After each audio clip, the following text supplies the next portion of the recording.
Let's do it. Let's talk about music and stuff. Yeah.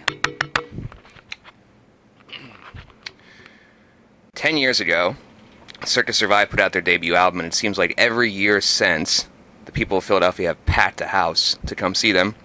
And tonight, they celebrate the 10th anniversary of said album, and Anthony Green's here to help commemorate. Hello, sir. How you doing? Good, how are you? Real good. I mean, you're winding down on this tour now, the 10th anniversary tour. What have you learned this trek out compared to the other ones?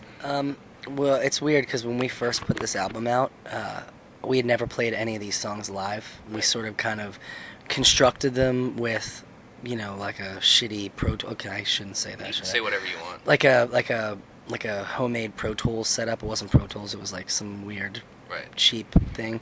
We were writing and recording the songs, as we went. So when I first started playing these songs, I couldn't really sing them. I didn't know what I was doing. And so now, having done it for 10 years, like I know the little tricks, and it's so much easier for me to sing the songs now. It's like insane. So I actually really enjoy playing this album. And you guys are a Doylestown band, and this is a hometown show for you. Take me back to like 10 years ago when that album comes out, like the places that you were playing here in Philadelphia and what that was like. We were playing the North Star Bar, which I hear is just about to close. Yeah. It already closed. Yep. What a shame. It's gonna end up being like a beer garden or something. Fuck, we really need another beer garden in Philadelphia. That was, man, I just remember, like we were just talking about, like my parents were at that show. I was so excited. And I didn't know how to move on stage at all. Like, I didn't know how to move to the music. I wasn't like able to totally free myself. And I just remember being really nervous a lot, in those beginning days. Just because of like it being new music? Because I mean, you've been in half a dozen bands by the time Circa even started. So was it just because it was a different vibe to everything? I think because it felt more important than anything that I had ever done. Yeah, like it felt almost as if that was the core. Like if that didn't work out then nothing was ever going to work. Really? Out. So this seemed like, okay, this is the one that I gotta get this one right. I have to stick with this. I have to make this work. Right. I remember feeling like that pressure, and not really liking that. Nobody likes that. Is the origin story true in that like you were in Sayo Sin and you're getting ready to head back to California and you were like, I think I just want to stay here and do stuff? I flew halfway. I had a layover in Phoenix, and I was gonna leave. The plane was taking off, and I was like, and I spent the whole time from here to Phoenix thinking about it, and I got off in Phoenix, and I came back. I never made my connection to California. Really? Yeah, so that absolutely 100% happened. Colin and my girlfriend at the time, who's now my wife, came to pick me up, and yeah, that was such a weird thing. It's so weird to think about how much of my life has been sort of decided by that one little decision that I made, how much has been affected by that decision. Look at this guy. We're doing something right now.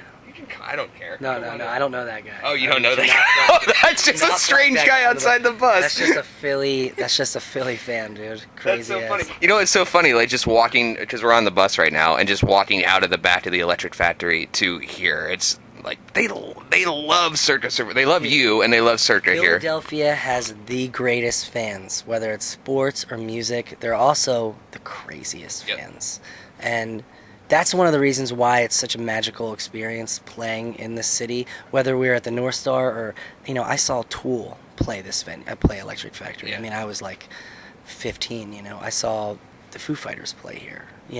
So coming back and playing in a place where so much of my childhood was spent watching and being inspired by music, and then playing for a crowd that is like insatiable, just completely in love with music and willing and ready to go crazy, there's like nothing that feels better than that. I'm proud to be from here.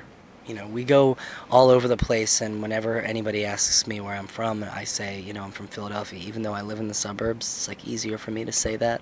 And, sometimes people will be like, ooh, Philly, like it's a rough place or something, but it's just beautiful here. And the people take care of each other here. And, we definitely get a little crazy about the Eagles, and the Phillies, and like people get passionate, you know, and I would way rather come from a place where people are overwhelmed with passion. I don't even think that we're sports obsessed. I think we're just passionate and obsessed. Yeah. And that's what I mean about, like, with your band, whether it's your band or the Flyers or whatever it is, like, we'll put it on our sleeve. Dude, trust me, when I was here and when I go to shows, I am passionate. Yeah. I love music. I will be that fucking asshole sitting, yeah, like screaming for a song, you know, just like losing my voice singing every word. That's Right. very much where I am.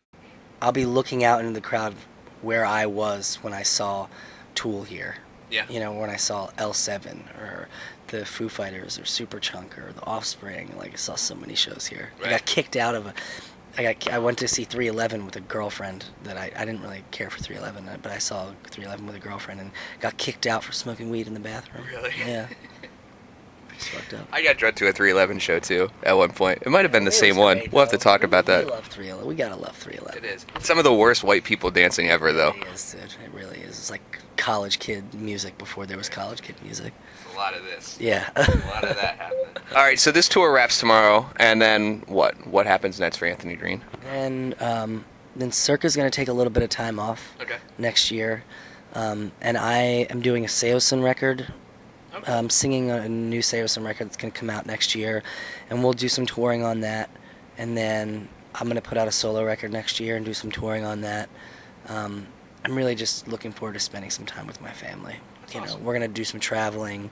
I have a ton of writing to do, which is always fun for me. And, you know, hopefully work on some new Circa stuff, too. Awesome.